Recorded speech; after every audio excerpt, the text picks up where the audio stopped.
Welcome to today's deep dive.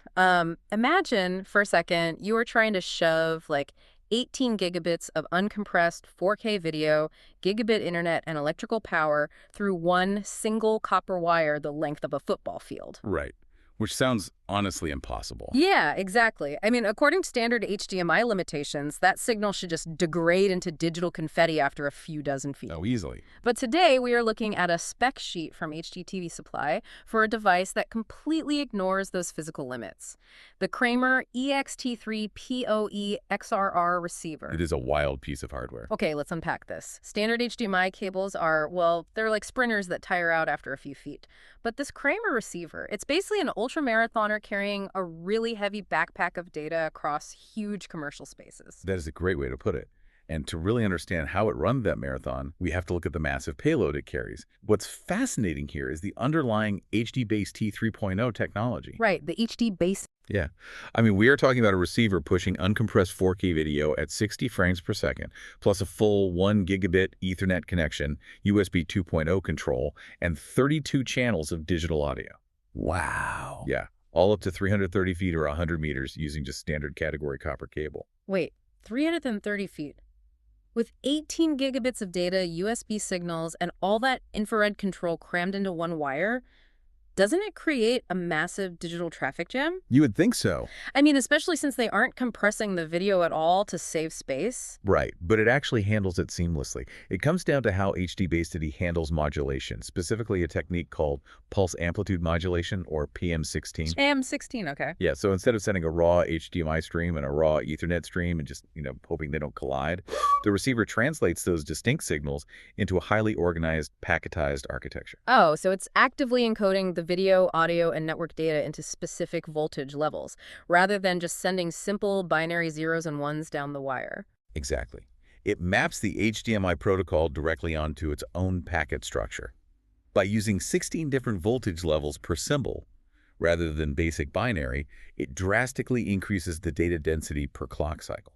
Ah. That's how it fits that massive 4K payload and the Ethernet data into the bandwidth of a standard CAN cable without dropping a single pixel. Wow, so it's basically multiplexing on a microscopic scale. Precisely. Well, here's where it gets really interesting on the infrastructure side.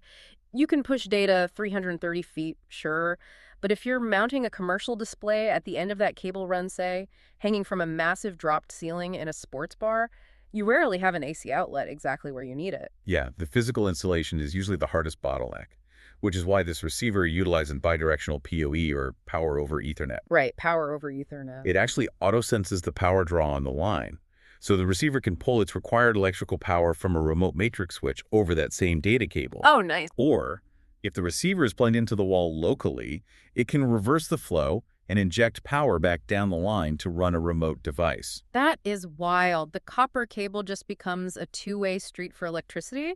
So the system essentially audits the power requirements in real time and routes the voltage where it's missing. Yeah, completely bypassing the need to drop new electrical conduit. Which saves a ton of money. But, sending pristine data and power 330 feet means nothing if the display and the video source can't agree on what resolution to use once the signal actually arrives. Which happens all the time in AV setups. Exactly. Which brings us to the logic layer of this device. Looking at the specs, the IED Pro feature really stands out to me. Oh yeah, that feature is a lifesaver. Right, because standard ED is just the TV telling the video source what its capabilities are. But we all know that digital handshake fails constantly, leaving you with a blank screen. It's like an intelligent universal translator forcing the source and the TV to instantly shake hands. Yeah, because it intercepts and stores the ED data locally. Instead of relying on a super fragile end-to-end handshake across 330 feet of cable, the Kramer device acts as an intelligent intermediary. Guaranteeing the video source always sees a valid display profile. Right, preventing those dreaded sync dropouts. It's essentially spoofing a perfect handshake so the source never stops transmitting.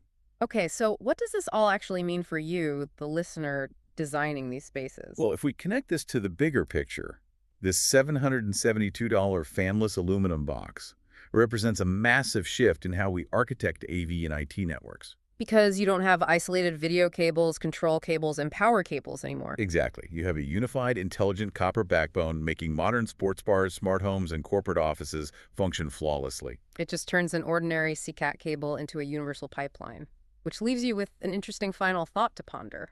What's that?